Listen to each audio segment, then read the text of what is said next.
Hello students, કેમ છો? મજામાં? હું છું ભાવિન સર. આમ તો કેટલા સમયથી આપ રાહ જોઈ રહ્યા હતા કે સર હવે આપણે કોરોનાની આ મહામારી ચાલે છે તો ક્યારે આપણે ઓનલાઈન લેક્ચર સ્ટાર્ટ કરવાના છે. તો હવે આપણા ઓનલાઈન લેક્ચર જે છે એ સ્ટાર્ટ થઈ ગયા છે મિત્રો. હવેથી તમને દરરોજ મારી જે ચેનલ છે ભાવિન મેરિયા યુટ્યુબ ચેનલ, એમાં તમને રોજ લેક્ચર જોવા મળશે મિત્રો. ચાલો, તો આજે આપણે સ્ટાર્ટ કરવું છે ચેપ્ટર નંબર 3 વિદ્યુત રસાયણ. ઓકે, 12th નું જે ચેપ્ટર છે વિદ્યુત રસાયણ, એની આપણે ડિસ્કસ કરવાની છે. વિદ્યુત રસાયણ એટલે ઇલેક્ટ્રોકેમિસ્ટ્રી, જેની અંદર બે શબ્દો છે મિત્રો આની અંદર. એક છે વિદ્યુત અને બીજું છે રસાયણ.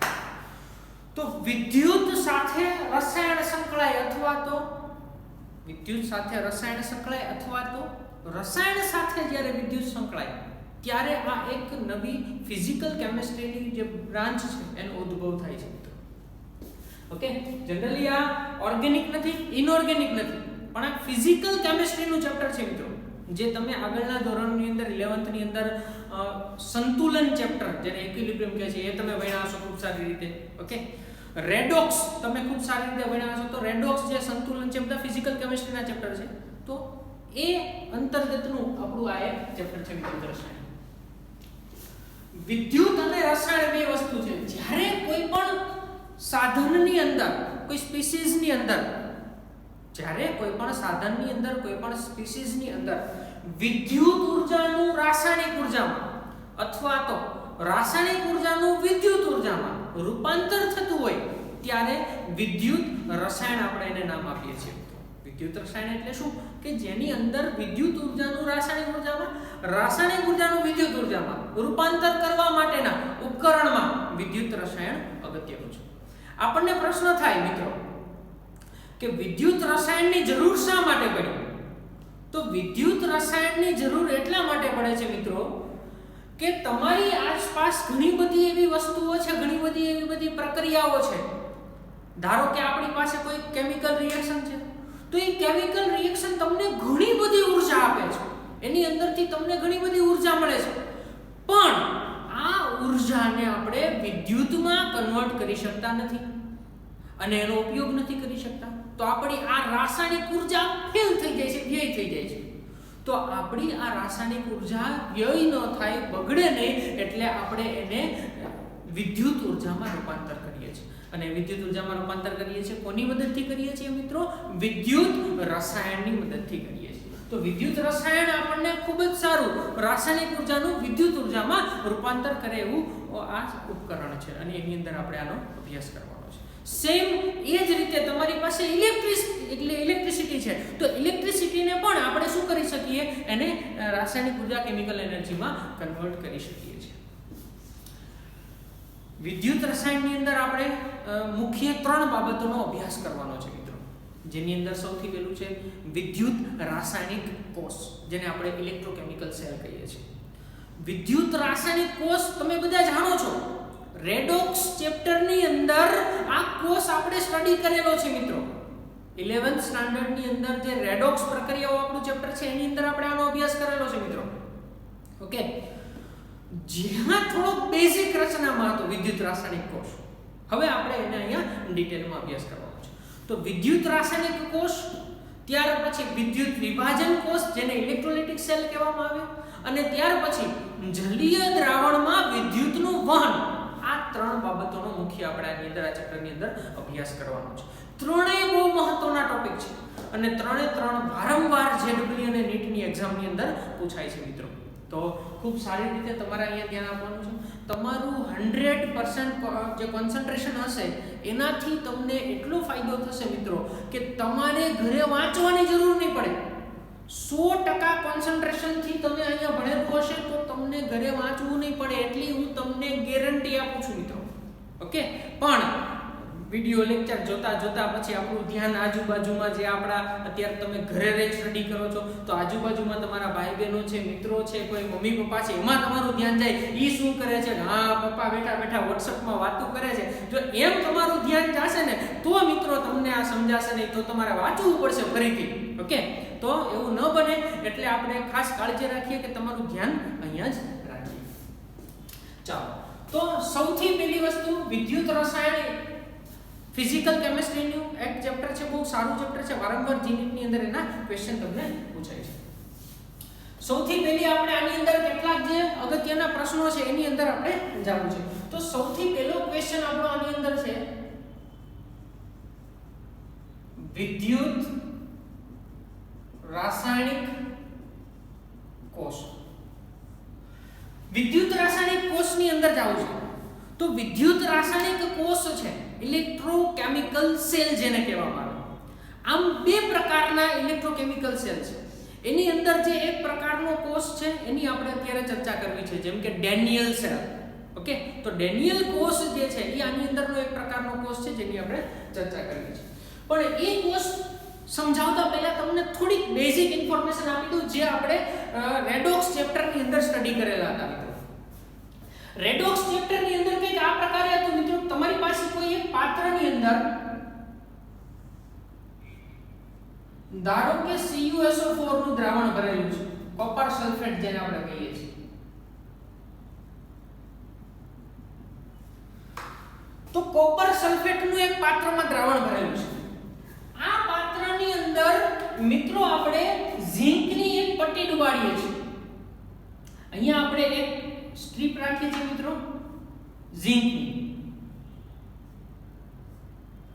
ઓકે, આ મેં આમાં ડુબાડી દીધી છે Zn ની પટ્ટી.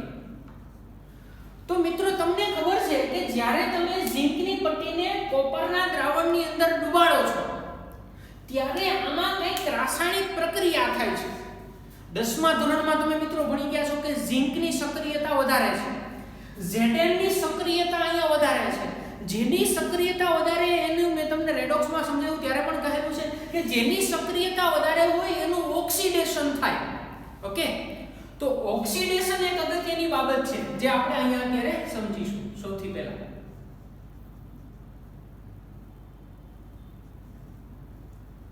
ઓક્સિડેશન. ચાલો મિત્રો, તો ઓક્સિડેશન એટલે તમે 8મા 9મા ધોરણની અંદર એવી વ્યાખ્યાઓ કરતા હતા કે જેની અંદર ઓક્સિજનનો ઉમેરો થાય અથવા હાઇડ્રોજન દૂર થાય. પણ અહીંયા આપણે કંઈક વિદ્યુત વિશે ભણવાનું છે, વિદ્યુત અને રસાયણ. એટલા માટે વિદ્યુત એટલે ઇલેક્ટ્રોનનો ઉપયોગ કરીશું. એટલે આપણે એવું કહી શકાય કે જે પ્રક્રિયા દરમિયાન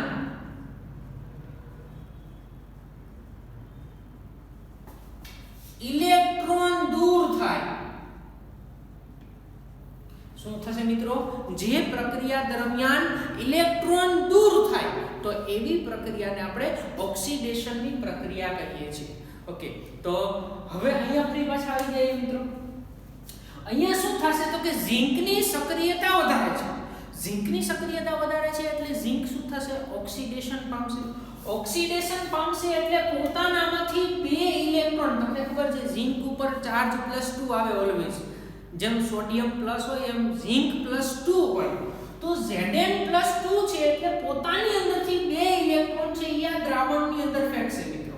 તો 2 ઇલેક્ટ્રોન એને દ્રાવણની અંદર રિલીઝ કરેલા છે. દ્રાવણ મિત્રો તમારી પાસે છે એ કોપર સલ્ફેટનું છે. કોનું છે? કોપર સલ્ફેટનું. એટલે કોઈ પણ દ્રાવણ જે હોય મિત્રો એ દ્રાવણ હંમેશા આયનીય સ્વરૂપની અંદર છે. તો આની અંદરનો કોપર અને સલ્ફેટ બે આયનીય ફોર્મમાં હશે.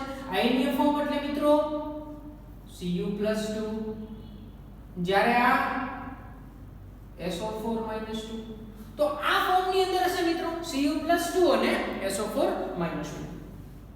આગળ મિત્રો વાત કરીએ તો આ જે ઇલેક્ટ્રોન પટ્ટીમાંથી આમાં આવ્યા છે દ્રાવણની અંદર, તો પટ્ટીમાંથી જ્યારે ઓક્સિડેશન થયું, એટલે ઓક્સિડેશન શું કામ થયું મિત્રો ખબર હોવી જોઈએ કે ઝિંકની સક્રિયતા વધારે છે. કોના કરતા? આ કોપર કરતા. જે અંદર દ્રાવણ ભરેલું છે એ દ્રાવણ કરતા પટ્ટીની સક્રિયતા વધારે છે. એટલા માટે ઝિંકનું ઓક્સિડેશન થયું. મિત્રો ઝિંકનું ઓક્સિડેશન થયું એટલે આપણને ખબર પડે અહીંયા કે Zn જે છે એને Zn+2 માં ઓક્સિડેશન કર્યું અને બે ઇલેક્ટ્રોન છે એને રિલીઝ કર્યા. એટલે બે ઇલેક્ટ્રોન છે એ આની અંદરથી આ દ્રાવણની અંદર રિલીઝ થશે. દ્રાવણની અંદર રહેલો કોપર +2 એટલે કે આ ઇલેક્ટ્રોન છે નેગેટિવ ચાર્જ વાળા છે મિત્રો. નેગેટિવ ચાર્જ વાળા ઇલેક્ટ્રોન હોય તો એના માટે આ કોપર +2 જ આવશે કામ. એટલે કોપર +2 કારણ કે તમને ખબર છે વિદ્યુત ભારનો સામાન્ય નિયમ પોઝિટિવ વચ્ચે અપાકર્ષણ થાય, સમાન વીજભાર વચ્ચે અપાકર્ષણ થાય અને વિસમાન વીજભાર વચ્ચે આકર્ષણ. એટલે કોપર +2 કોને પકડશે? આ માઈનસ ચાર્જ વાળા ઇલેક્ટ્રોનને. તો આ જે કોપર +2 છે આપડા એ આ ઇલેક્ટ્રોનને પકડશે એટલે Cu+2 જે છે એ બે ઇલેક્ટ્રોન એક્સેપ્ટ કરશે અને કોપર બનાવી દેશે. તો આની અંદરની જે કોષ પ્રક્રિયા કંઈક આવી થઈ મિત્રો. એટલે આ જે બે ઇલેક્ટ્રોન કોપર પ્લસ એ સ્વીકાર્યા, એ બે ઇલેક્ટ્રોન કોપર +2 લઈ અને કોપરમાં રૂપાંતરિત થઈ ગયું. કોપરમાં રૂપાંતર થઈ ગયું એટલે એ કોપરનું રિડક્શન થયું, આયનમાંથી ધાતુમાં રૂપાંતર થયું. આયનમાંથી ધાતુમાં. ઓક્સિડેશન એટલે આપણે મિત્રો એવું પણ કહી શકીએ કે ધાતુમાંથી આયન, આ Zn માંથી Zn+2 બને એટલે અહીંયા તમે કહી શકો કે ધાતુમાંથી ધાતુ આયન. ઓકે મિત્રો, ઘણી બધી પ્રક્રિયા છે. ઓક્સિડેશન એટલે તમે કહી શકો કે વિદ્યુત ઋણ તત્વનું ઉમેરાવું અથવા વિદ્યુત ધન તત્વનું દૂર થવું. તો આના ઉપરથી પણ કહી શકાય, પણ આપણે અત્યારે એની જરૂર નથી. આપણે જરૂર છે બે વસ્તુની, એક ઇલેક્ટ્રોનની, એક ધાતુમાંથી આયન ક્યારે બને, આયનમાંથી ધાતુ ક્યારે બને. અત્યારે આ ધાતુ હતી, Zn પટ્ટી હતી, સ્ટ્રીપ હતી, એની અંદરથી એ આયનમાં રૂપાંતર થઈ એટલે Zn+2 માંથી એટલે ધાતુમાંથી ધાતુ આયન બને. તો એને આપણે કહીએ છીએ મિત્રો ઓક્સિડેશન. એવી જ રીતે અહીંયા એક બીજી પ્રક્રિયા થાય છે જેને આપણે રિડક્શન કહીએ છીએ. તો રિડક્શન એટલે મિત્રો તમને ખબર છે કે જેવા બે ઇલેક્ટ્રોન આવ્યા એવો આ દ્રાવણની અંદર રહેલો કોપર +2 એ બે ઇલેક્ટ્રોનને સ્વીકારી અને રિડક્શન પામે અને આ પટ્ટી ઉપર જમા થશે. એટલે કે આપણા દ્રાવણનો જે કોપર છે એ કોપર આ પટ્ટી ઉપર જમા થશે. અહીંયા કોપરનું એક પડ લાગી જશે મિત્રો અને દ્રાવણની અંદર કોણ આવી જશે? તો દ્રાવણની અંદર મિત્રો આવી જશે Zn+2. આમાં Zn+2 ઇલેક્ટ્રોન જે છે મિત્રો એ ઇલેક્ટ્રોન તો શું કર્યા છે? ઇલેક્ટ્રોન તો કોપર +2 એ એક્સેપ્ટ કરી લીધા છે. ઇલેક્ટ્રોન ને કોપર +2 એક્સેપ્ટ કરી અને કોપર બની ગયો છે અને પટ્ટી ઉપર જમા થઈ ગયું છે. એટલે અહીંયા કહી શકીએ આપણે કે જે પ્રક્રિયા દરમિયાન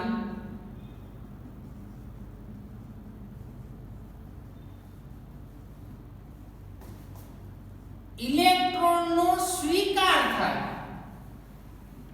ખાસ સાંભળજો મિત્રો, જે પ્રક્રિયા દરમિયાન ઇલેક્ટ્રોનનો સ્વીકાર થાય એવી પ્રક્રિયાને રિડક્શન પ્રક્રિયા કહેવામાં આવે છે. તો અહીંયા રિડક્શન થઈ ગયું એટલે કોપર +2 બે ઇલેક્ટ્રોન સ્વીકાર્યા અને કોપર સોલિડ બનાવ્યો અને એ કોપર સોલિડ જે છે પટ્ટી ઉપર જમા થઈ ગયું. એટલે આપણે અહીંયા કહી શકીએ કે ધાતુ આયનમાંથી, કારણ કે પહેલા કોપર +2 હતો, કોપર +2 ને ધાતુ આયન કહેવાય.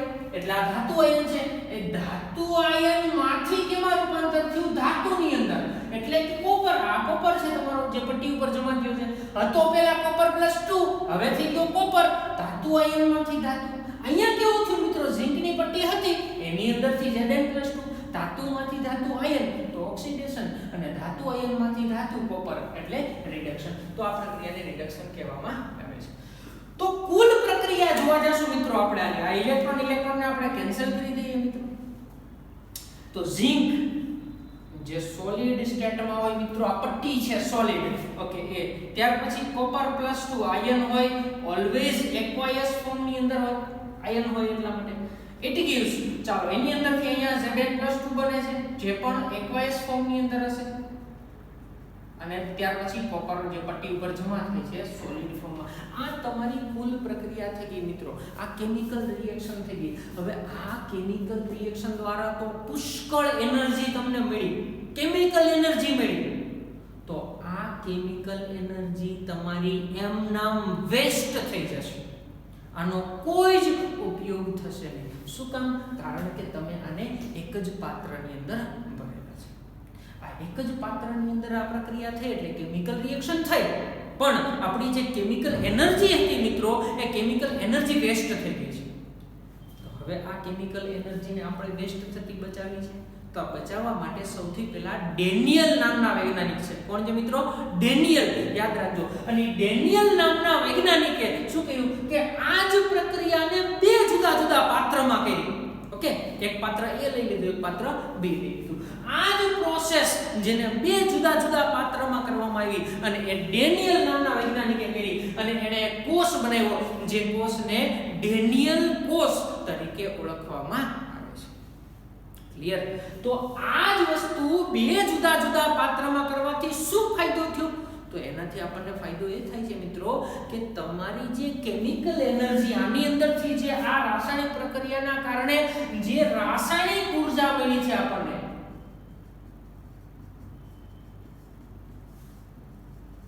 આ રાસાયણિક ઊર્જાને તમે કેમાં રૂપાંતર કરી શકો છો? વિદ્યુત ઊર્જામાં, ઇલેક્ટ્રિકલ એનર્જીની અંદર તમે આને રૂપાંતરિત કરી શકો છો. તો કેમિકલ એનર્જીને ઇલેક્ટ્રિકલ એનર્જીની અંદર રૂપાંતર કરતા ઉપકરણને શું કહેવામાં આવે છે મિત્રો? આ વિદ્યુત રાસાયણિક કોષ અથવા ડેનિયલ સેલ તરીકે ઓળખવામાં આવે છે. તો સિમ્પલ આનો ફંડા છે, કોઈ બહુ અઘરું નથી કે એક પાત્રમાં કરો તો આ રાસાયણિક પ્રક્રિયા દ્વારા ઉત્પન્ન થયેલી ઊર્જા નષ્ટ થઈ જશે, વપરાઈ જશે. ક્યાં? તો કે આ પાત્ર હીટ તમને ગરમ લાગવા માંડે એટલે આ જે આપણી કેમિકલ એનર્જી છે એ હીટની અંદર રૂપાંતર થઈ ગઈ અને આ જે પાત્ર છે એની અંદર વહી ગઈ આપણી ઊર્જા, એટલે તમને આ સોલ્યુશન ધીમે ધીમે ગરમ થઈ ગયું, પાત્ર ધીમે ધીમે ગરમ થઈ જશે.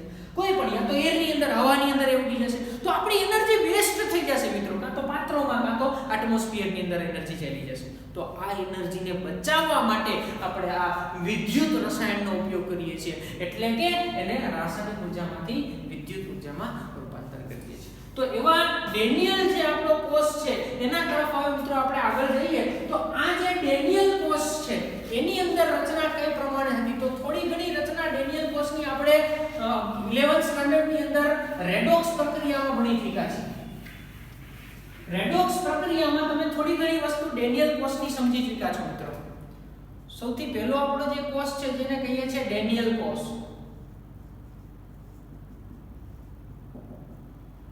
ચાલો, તો ડેનિયલ કોષ માટેની વાત કરીએ મિત્રો આપણે, તો એની અંદર કઈ પ્રકારની રચના હતી જે 11th ની અંદર આપણે ભણી ચૂક્યા છીએ.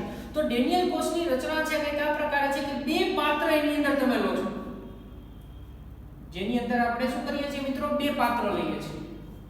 આ બે પાત્રો છે આપણી પાસે. ચાલો, પાત્ર A જે છે આને પાત્ર A નામ આપી દઉં છું.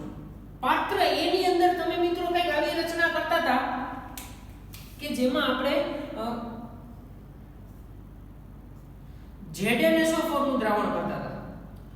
આ પાત્રની અંદર આપણે ZnSO4 નું દ્રાવણ કરેલું છે.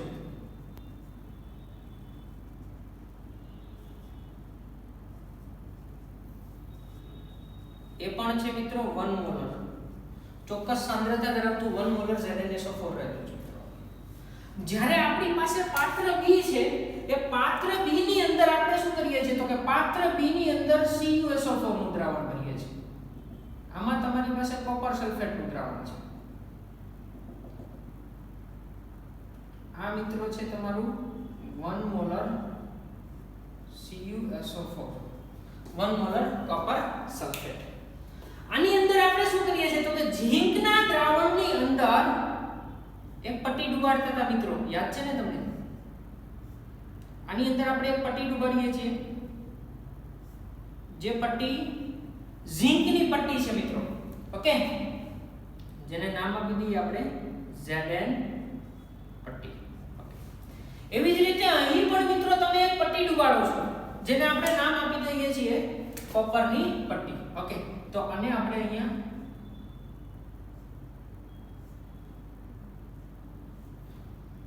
કોઈ પણ તમે પટ્ટી લઈ શકો, સળિયો લઈ શકો. ઓકે, તો આ છે આપણી પાસે કોપરની પટ્ટી. આ પ્રકારની મિત્રો જે રચના બને છે ને, આ પ્રકારની રચનાને આ એક પાત્ર A અને આ છે પાત્ર B. અહીંયા છે તમારી પાસે પાત્ર B, આ પાત્ર A છે. આ પ્રકારની રચનાને મિત્રો ખાસ યાદ રાખજો, અર્ધકોષ કહેવામાં આવે આને. એકને આ એક અર્ધકોષ છે, અહીંયા બીજો એક અર્ધકોષ છે, એટલે નવી એક આપણી પાસે ડેફિનેશન આવે છે અર્ધકોષની. ત્રીજી ડેફિનેશન આપણી છે જેને આપણે અર્ધકોષ કહીએ. અર્ધકોષ. તો અર્ધકોષ એટલે શું મિત્રો? યાદ રાખો કે વિદ્યુત ધ્રુવ અથવા કૌંસમાં લખી રાખું છું ધાતુની પ્લેટ, ધાતુની પટ્ટી, વિદ્યુત ધ્રુવ અથવા એને કહેવામાં આવે ધાતુની પટ્ટી ને તેજ ધાતુના ક્ષારના દ્રાવણમાં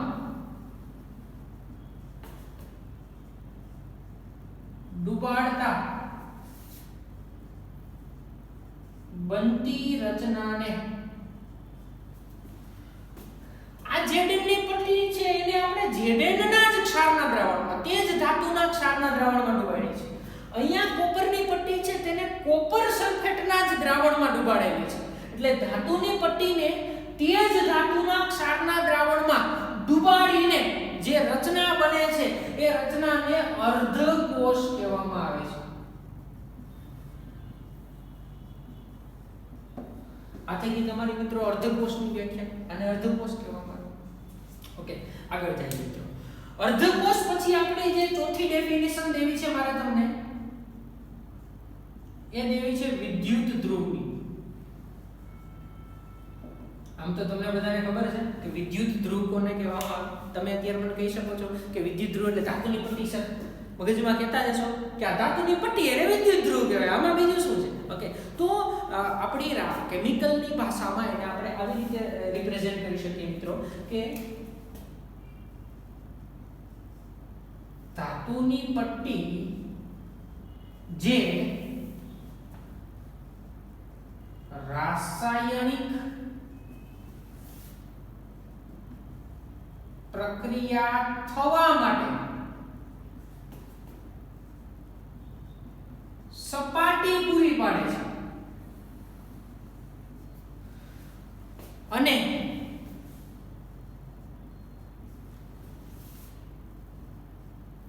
ઘણી વખત પ્રક્રિયા પણ અનુભવે છે.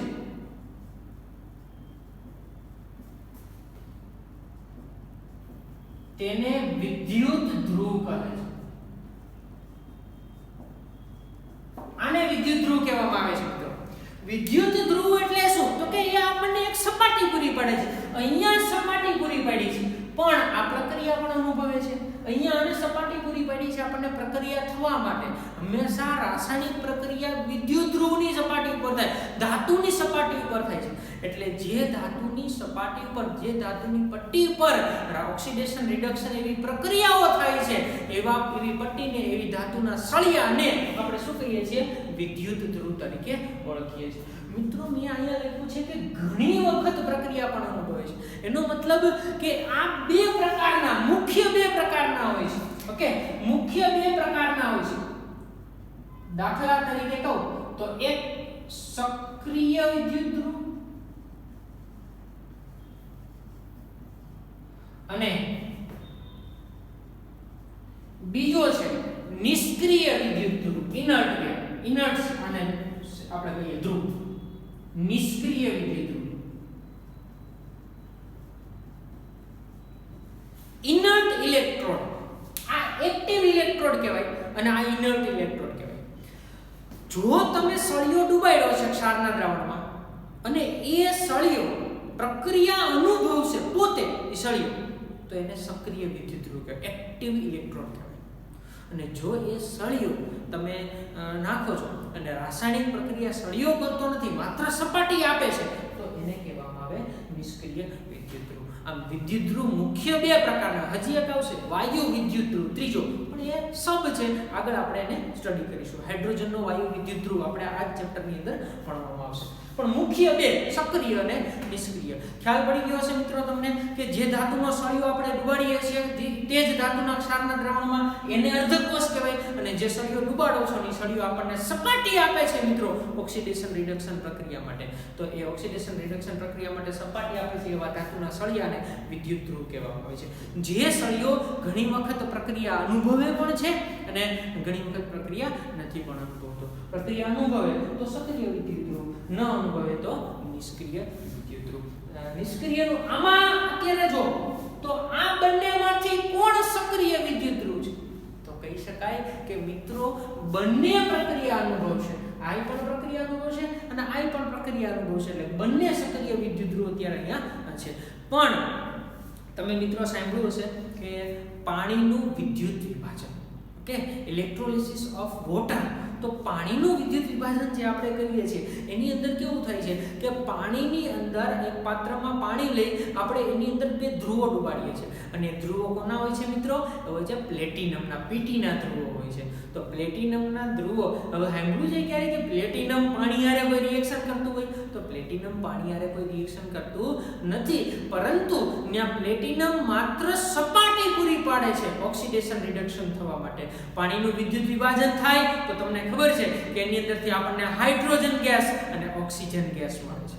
હાઇડ્રોજન ગેસ કેથોડ ધ્રુવ પર મળે, રિડક્શન પ્રક્રિયા થાય, અને ઓક્સિજન જે છે એ ઓક્સિડેશન પ્રક્રિયા અનુભવે અને એનોડ પર મળે છે. યાદ રાખજો, હાઇડ્રોજન કેથોડ પર અને ઓક્સિજન એનોડ પર.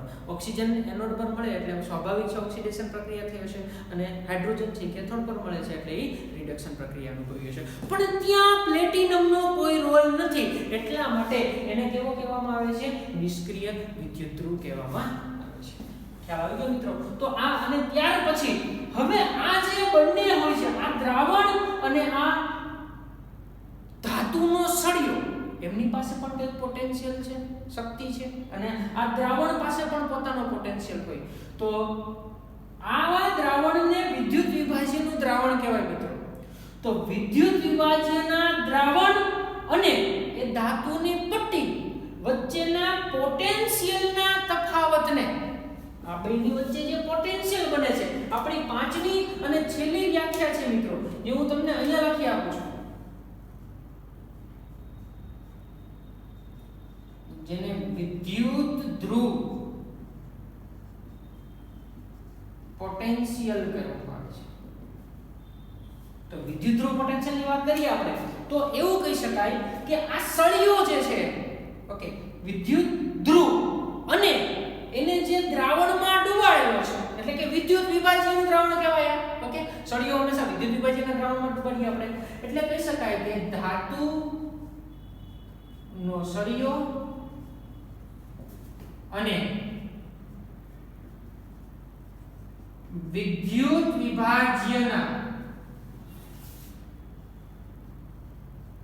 દ્રાવણના પોટેન્શિયલના તફાવતને વિદ્યુત ધ્રુવ પોટેન્શિયલ કહે છે.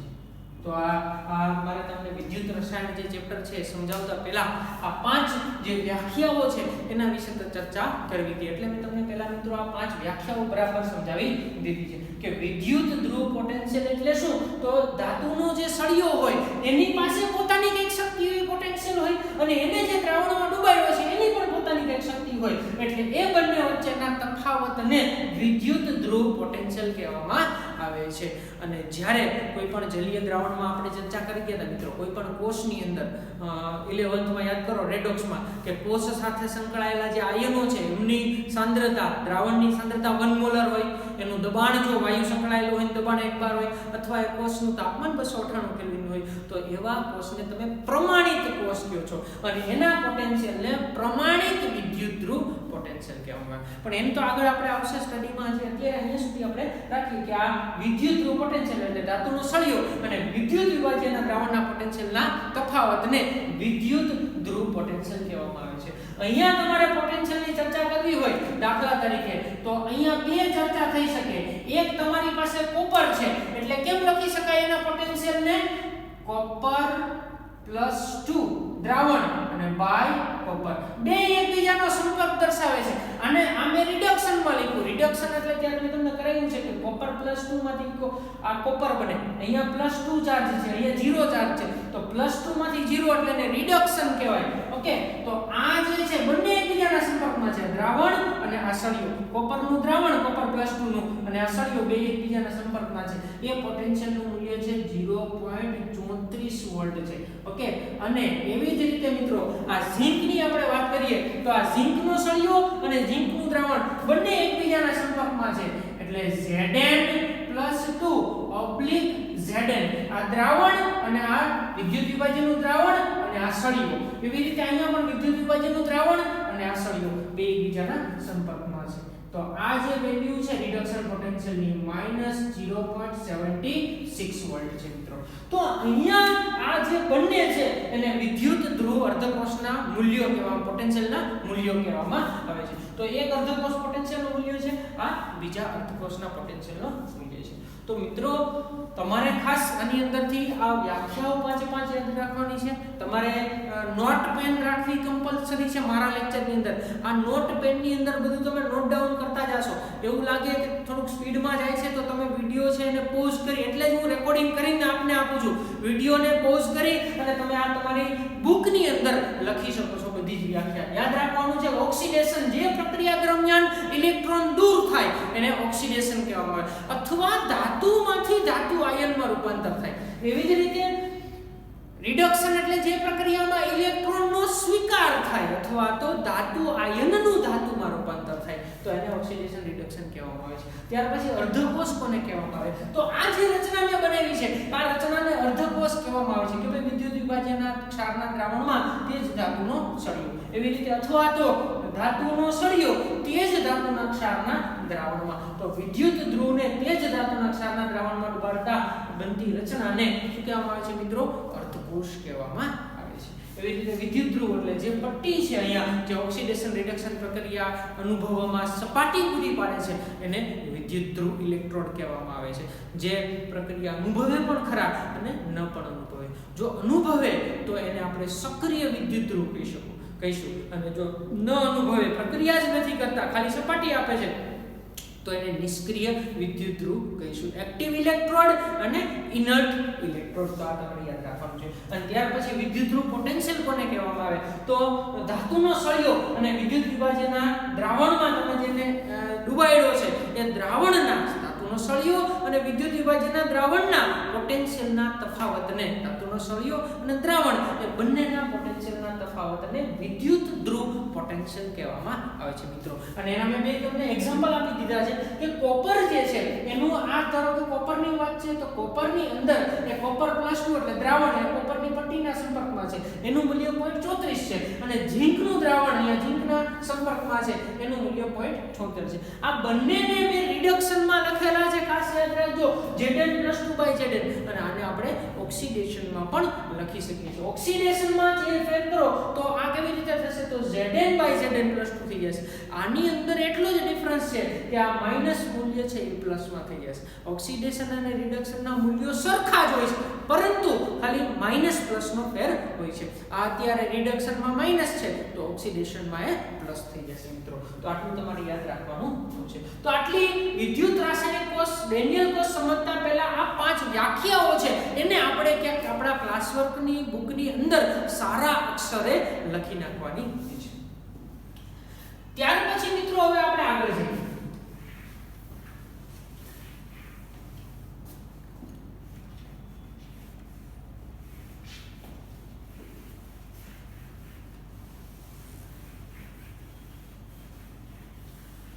ત્યાર પછી હવે આપણે આ જે કોષ છે આપણે એની ચર્ચા કરીએ.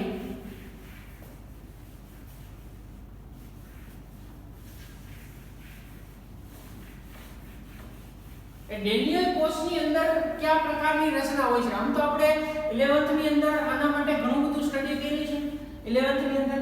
ઓકે, અહીં આપણું બીકર A છે અને અહીં આપણું આ બીકર B છે. ઓકે, અને અહીં તમારી પાસે છે આ કોપરનો સળિયો. ચાલો, તો ડેનિયલ કોષની રચના કેવી રીતે હોય છે મિત્રો? તો ડેનિયલ કોષની રચનામાં આપણે શું કરીએ છીએ? તો કે ડેનિયલ કોષની રચનામાં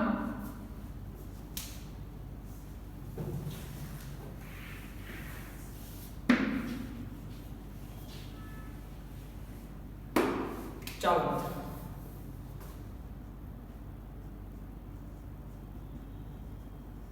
ડેનિયલ કોષ. તો ડેનિયલ કોષની રચના કંઈક આવી છે કે આપણે એક પાત્રમાં 1 મોલર ZnSO4 નું દ્રાવણ લઈ તેમાં Zn ની પટ્ટી ડુબાડેલી છે તથા બીજા પાત્રમાં 1 મોલર CuSO4 નું દ્રાવણ લઈ તેમાં કોપરની પટ્ટી ડુબાડેલી છે. ઓકે મિત્રો, તો અહીંયા આપણે ZnSO4 નું દ્રાવણ લીધું, એમાં Zn ની પટ્ટી ડુબાડી છે. અહીંયા CuSO4 નું દ્રાવણ લીધું, એમાં કોપરની પટ્ટી ડુબાડેલી છે. આ બંને જે પટ્ટી છે, આથી કહી શકાય કે અહીંયા એક અર્ધકોષ બની ગયો, અહીંયા એક અર્ધકોષ બની ગયો. આ બંને જે પટ્ટી છે એ બંને પટ્ટીને તાંબાના તાર મારફત અને ગેલ્વેનોમીટર દ્વારા, અહીંયા આપણી પાસે છે આ તાંબાનો તાર, ઓકે, આ છે કોપરનો કેબલ, કોપર તાર. આની અંદર છે એ તમે અહીંયા ગેલ્વેનોમીટર રાખી શકો છો મિત્રો, જે તમને ગેલ્વેનોમીટર વિદ્યુત પ્રવાહની દિશા કઈ બાજુ જાય છે એ દર્શાવે છે. અથવા એ મીટર પણ રાખી શકો છો. એ મીટર અથવા ગેલ્વેનોમીટરનો આપણે અહીંયા યુઝ કરી શકીએ છીએ. બંને ધાતુની પટ્ટીને તાંબાના તાર વડે અને ગેલ્વેનોમીટર દ્વારા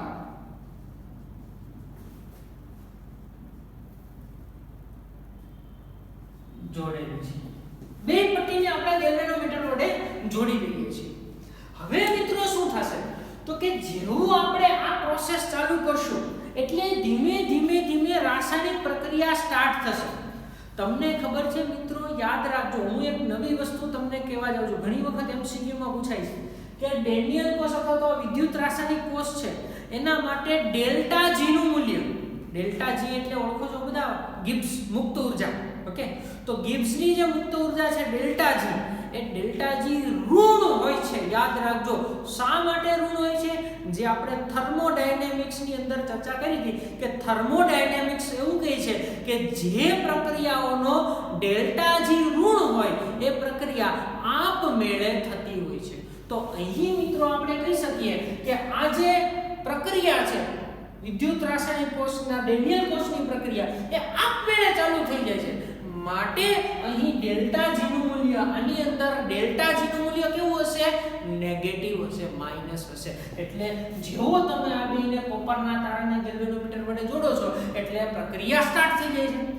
આ પ્રક્રિયા સ્ટાર્ટ થઈ જશે એટલે શું થશે તો કે તમને ખબર છે કે આની અંદરથી આ ઝિંકની પટ્ટી છે, ઝિંકની સક્રિયતા વધારે છે એટલે ઝિંક શું કરશે? ઓક્સિડેશન પામશે. ઓક્સિડેશન પામશે એટલે દ્રાવણની અંદર, અહીં આ દ્રાવણની અંદર શું આપશે?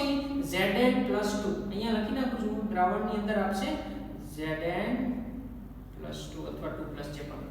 ઓકે, તો Zn+2 જે છે એ એને આપણને આ દ્રાવણની અંદર આપેલા છે મિત્રો.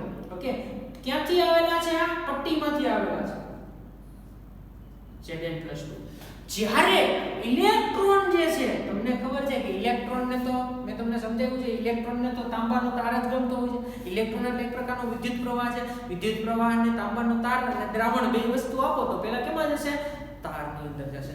એટલે ઇલેક્ટ્રોન છે આપણા એ અહીંથી અહીંયા જશે. એટલે ઇલેક્ટ્રોન છે એ ધીમે પાસ થઈ અને અહીંયા પહોંચે છે મિત્રો. પણ પહેલા કહી દઉં કે આ ધ્રુવ પર શું થાય છે? તો આ ધ્રુવ પર ઓક્સિડેશન પ્રક્રિયા થાય છે. તો આ ધ્રુવ પર ઓક્સિડેશન પ્રક્રિયા થાય એટલે આવા ધ્રુવને કેવો ધ્રુવ કહેવામાં આવે? એનોડ કહેવામાં આવે. જે ધ્રુવ પર ઓક્સિડેશન પ્રક્રિયા થાય એને એનોડ કહેવામાં આવે.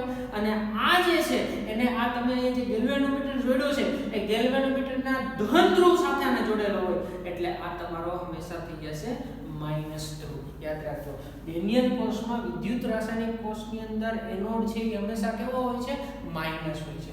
હવે આ બાજુ જઈએ તો ઇલેક્ટ્રોન ધીમે ધીમે આગળ આવ્યા મિત્રો. હવે ઇલેક્ટ્રોન અહીંયા ધીમે કોપર ધ્રુવ પાસે આ જે ગેલ્વેનોમીટર આપણું છે એમાંથી પાસ થઈ અને એટલે આપણને પ્રવાહ ઇલેક્ટ્રોનની દિશા પણ ખબર પડી ગઈ કે ઇલેક્ટ્રોન એનોડમાંથી પસાર થાય છે, એનોડમાંથી નીકળે છે અને ધીમે અહીંયા કોપરની પટ્ટી પાસે પહોંચે છે. હવે કોપરની પટ્ટી શું કરશે તો કે કોપરની પટ્ટી આ દ્રાવણમાં જે કોપર +2 પડેલો છે એને ઇલેક્ટ્રોન આપી દેશે. એટલે પટ્ટી જે છે પટ્ટીમાંથી આવેલા ઇલેક્ટ્રોન એ આ કોપર +2 જે આપણા સોલ્યુશનની અંદર છે અહીંયા એ કોપર +2 અહીંયા મિત્રો આપણી પાસે કોણ હોય છે કોપર +2 એ કોપર +2 શું કરશે એ બે ઇલેક્ટ્રોન એક્સેપ્ટ કરી અને ફરી પાછો કોપર બની અને આ પટ્ટી ઉપર જમા થવા મળશે. એટલે કોપર સોલિડ છે એ આ પટ્ટી ઉપર ધીમે જમા થશે અને આ પટ્ટી આપણે ધીમે ખવાતી જશે. હવે અહીંયા ઇલેક્ટ્રોનનો સ્વીકાર થયો એટલે રિડક્શન પ્રક્રિયા થઈ એટલે આને કયો ધ્રુવ કહેવામાં આવે મિત્રો રિડક્શન પ્રક્રિયા થઈ એટલે આપણે આને કેથોડ ધ્રુવ કહીશું. શું કહીશું કેથોડ ધ્રુવ. ઓકે આ એનોડ છે આ કેથોડ છે અને કેથોડ અહીંયા હંમેશા આપણો કેવો હશે આની જેમ પ્લસ હશે એટલે અહીંયા સાઈન આપી દઉં છું પ્લસ ની મિત્રો યાદ રાખજો કેથોડ હંમેશા આપણો પ્લસ હશે. તો આ એક આપણી સર્કિટ જે છે એ અર્ધપૂર્ણ થઈ ગઈ. જો હજી પૂરી નથી થઈ મિત્રો. અહીંથી ઇલેક્ટ્રોન ક્યાં છે હંમેશા વિદ્યુત પ્રવાહ ત્યારે જ પસાર થશે જ્યારે સર્કિટ પૂર્ણ થશે. અહીંયા હજી સર્કિટ પૂર્ણ થઈ નથી પણ જેવું આપણે આ પ્રોસેસ કરશું એટલે શું થશે તો કે એનોડ પર ઓક્સિડેશન પ્રક્રિયા જે પ્રક્રિયા શું છે મિત્રો આપણે જે પ્રક્રિયા છે Zn solid double implies Zn +2 electron minus અને કેથોડ પર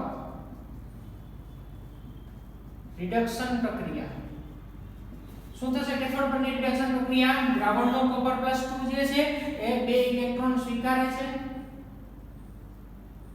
2 ઇલેક્ટ્રોન માઈનસ અને કોપર સોલિડ બનાવે છે.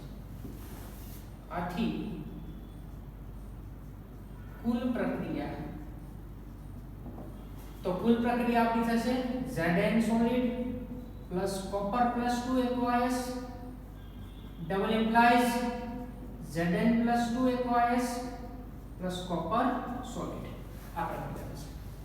રાસાયણિક પ્રક્રિયા થઈ ગઈ મિત્રો. આવું એક જ પાત્રમાં કરતા જ્યારે કે કોપર સલ્ફેટમાં ઝીંકની પટ્ટી ડુબાડો એટલે રાસાયણિક પ્રક્રિયા થઈ ગઈ પણ એ રાસાયણિક પ્રક્રિયા આપણે દ્વારા ઉત્પન્ન થયેલી રાસાયણિક ઉર્જા વેસ્ટ થઈ જતી હતી એનો વ્યય થઈ જતો હતો. એટલે આપણે શું કર્યું કે ડેનિયલ નામના વૈજ્ઞાનિકે એને બે જુદા પાત્રમાં કરી. જુદા પાત્રમાં કરી એટલે એનાથી શું થયું તો કે જુદા પાત્રમાં કરવાથી આપણે એ રાસાયણિક ઉર્જા જે ઉત્પન્ન થઈ છે મિત્રો અહીંથી એને આપણે ઇલેક્ટ્રિસિટીમાં કન્વર્ટ કરી શકીએ. હવે એ કેવી રીતે થશે તો મિત્રો તમને ખબર છે કે અહીંયા શું થશે અહીંથી Zn આવ્યા Zn ની પટ્ટીનું ઓક્સિડેશન થયું એટલે Zn +2 દ્રાવણમાં આવે છે એટલે ઓબ્વિયસલી આ જે પાત્ર આપણું છે પોઝિટિવ ચાર્જ વાળું બની ગયું. અહીંથી CuSO4 માંથી Cu+2 ઇલેક્ટ્રોન સ્વીકારીને પટ્ટી ઉપર જાય છે કોપર એટલે ઓબ્વિયસલી અહીંથી પોઝિટિવ ચાર્જ ગયો કેટાયન ગયો અહીંથી કેટાયન ગયો ધન ધ્રુવ ગયો એટલે અહીંયા ધન આયન ગયો એટલે ઋણ આયન જ વધે છે એટલે ઓબ્વિયસલી આ નેગેટિવ બની જાય. તો જો આ પોઝિટિવ ને આ નેગેટિવ વાળું બની જાય તો કોષ કાર્ય કરતો અટકી જાય. એટલે આવું ન થાય એટલે આપણે શું કરીએ છીએ એટલા માટે આપણે એક U આકારની નળી મિત્રો જોજો ખાસ અહીંયા U આકારની એક નળી છે એને આપણે અહીંયા મૂકીએ છીએ.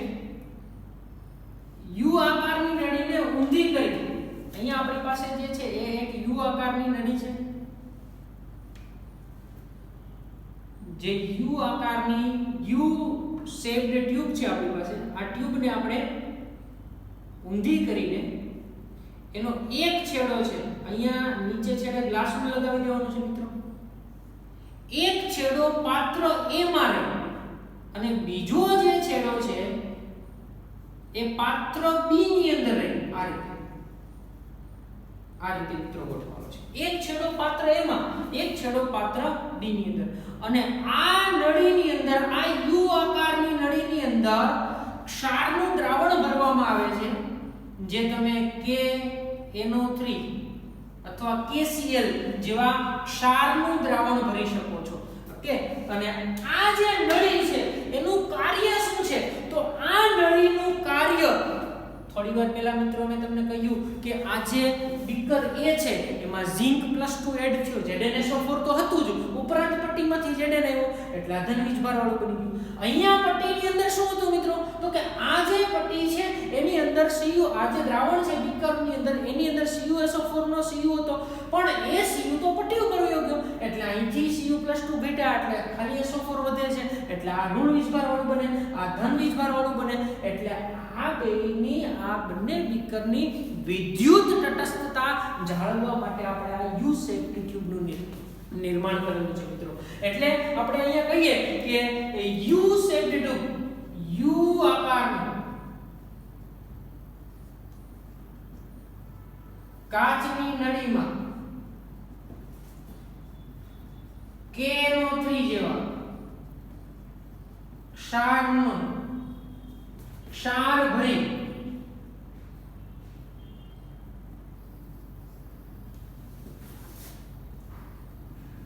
એક છેડો પાત્ર A અને બીજો છેડો પાત્ર B માં રહે તેમ ગોઠવેલ છે. અને બહુ મહત્વની વસ્તુ કે એને આપણે ક્ષાર સેતુ કહીએ છીએ. શું કહીએ છીએ મિત્રો? ક્ષાર સેતુ. બરાબર, તેને ક્ષાર સેતુ કહે. સેતુ મિત્રો, સેતુ એટલે બ્રિજ. બ્રિજ એટલે આ બંને બીકર છે એને જોઈડા છે ઇનડાયરેક્ટલી. આ યુ આકારની નળીને ઊંધી કરી, એક છેડો પાત્ર A માં, બીજો છેડો પાત્ર B માં એમ ગોઠવો એટલે આ એક બ્રિજ બની ગયો. બંને પાત્રોને જોડી દીધા અને તમારી સર્કિટ પણ પૂરી થઈ ગઈ. અહીંથી જે સર્કિટ ચાલુ થઈ હતી એ હવે અહીંયા પૂરી થઈ ગઈ. કોઈ પણ સર્કિટ પૂરી થાય ને તો જ વિદ્યુત પ્રવાહનું વહન થાય, યાદ રાખજો. એટલે આ સર્કિટ પૂરી થઈ ગઈ અને આ એક સેતુ બની ગયો, બે બીકર વચ્ચેનો સેતુ બની ગયો એટલે એને ક્ષાર સેતુ કહેવામાં આવે. અને થોડી વાર કીધું હતું કે આ ધન વીજભાર વાળું બની ગયું, આ ઋણ વીજભાર વાળું બની ગયું. એટલે એ બેની વિદ્યુત તટસ્થતા જાળવે છે, જેને ક્ષાર સેતુ કહે છે. અને તે વિદ્યુત તટસ્થતા જાળવે છે. તો આ છે મિત્રો આપણો ડેનિયલ કોષ, યાદ રાખજો. અને આનું અવલોકન જ્યારે તમે કરશો ત્યારે થોડા સમય પછી તમને ખબર પડશે કે અહીંયા Zn ની પટ્ટીમાંથી Zn આમાં આવી ગયો, પટ્ટી ધીમે ધીમે ખવાતી જાય. આ પટ્ટી ખવાતી જાય એટલે એનું વજન ઘટતું જાય મિત્રો. એટલે આ પટ્ટીનું વજન ઘટતું જશે અને આ જે પટ્ટી છે પાત્ર B માં રાખેલી પટ્ટી એમાં કોપર જમા થાય છે એટલે ત્યાં વજન વધતું જશે. એક જગ્યાએ વજન ઘટતું જશે, એક જગ્યાએ એક પટ્ટીનું વજન છે એ વધતું જશે. આ પ્રકારે આપણે જે આપણા ડેનિયલ કોષની મૂળ કોષ રિએક્શન છે, આ આપણી કોષ રિએક્શન છે મિત્રો. આ કોષ રિએક્શન જે છે એનો ઉપયોગ કરી અને ઉત્પન્ન થયેલી એનર્જી છે એ એનર્જીને આપણે ઇલેક્ટ્રિકલ એનર્જી, વિદ્યુત ઉર્જામાં રૂપાંતર કરી શકીએ છીએ. આથી આપણે કહી શકીએ કે આ પ્રકારનો કોષ, એનો જે સિદ્ધાંત છે મિત્રો, સિદ્ધાંત એ કેટલો છે? તો એ રાસાયણિક ઉર્જાનું વિદ્યુત ઉર્જામાં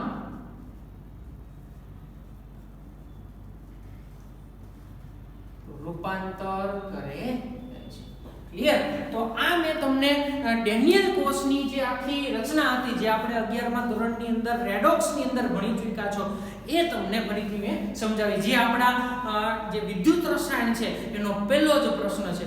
હજી આની અંદર આપણે થોડોક ચેન્જીસ કરવાનો છે કે આ બાહ્ય પોટેન્શિયલ છે એને આ બાહ્ય પોટેન્શિયલને ચેન્જ કરતા જાશું તો શું શું આમાં કોષની અંદર આપણને ફેરફાર જોવા મળશે. અત્યારે આ કોષનો પોટેન્શિયલ છે ને એ તમે યાદ રાખજો મિત્રો કે આ કોષનો પોટેન્શિયલ કોષ પોટેન્શિયલ જ્યારે આપણે કાઉન્ટ કરશું ને ત્યારે 1.1 વોલ્ટ માલુમ પડે છે. ઓકે મિત્રો, આ 1.1 માલુમ પડે છે. જ્યારે તમે આને ફાઇન્ડ કરશો, બંને અર્ધકોષની મદદથી આને તમે ફાઇન્ડ કરશો ત્યારે આપણને 1.1 વોલ્ટ મળે છે. એટલે હવે આપણે 1.1 ને ચેન્જ કરતા જાશું. તો જેમ જેમ ચેન્જ કરશો ને 1.1 થી વધારે રાખશો, 1.1 થી ઓછો રાખશો અથવા 1.1 રાખશો તો તમને અહીંયા આ કોષની અંદર કંઈક ચેન્જીસ જોવા મળશે. અને જે શું ચેન્જીસ જોવા મળશે એ હવે આપણા સેકન્ડ લેક્ચરની અંદર આપણે જોશું. તો આ આપણો હતો ફર્સ્ટ લેક્ચર જેની અંદર માત્ર બધી વ્યાખ્યાઓ હતી, બેઝિક રચના હતી કે ભાઈ કેવી રીતે વિદ્યુત રસાયણ કામ કરે છે. આપણી ઘરે બધા જે ઉપકરણો હોય છે, બેટરી છે, આપણા ઘરની જે બેટરી છે એ એક પ્રકારનું વિદ્યુત રસાયણ જ છે. કારમાં ચાલતી બેટરી છે એ પણ વિદ્યુત રસાયણ છે. તો એની અંદર કયા કયા કન્સેપ્ટ આવે એની આ ફર્સ્ટ લેક્ચરમાં આપણે ચર્ચા કરેલી છે. તો સિમ્પલ આ બેઝિક વસ્તુ હતી જે તમારે વ્યવસ્થિત તમારા ક્લાસવર્કની બુકની અંદર નોટ ડાઉન કરી નાખવાની છે. સેકન્ડ લેક્ચરની અંદર આપણે આ જ વસ્તુને આગળ લઈ જઈશું જે આપણી ટેક્સ્ટ બુકમાં આપેલું છે એની ચર્ચા કરીશું. ઓકે, તો ત્યાં સુધી બાય બાય મિત્રો. ઓકે, સ્ટે સેફ, સ્ટે કુલ.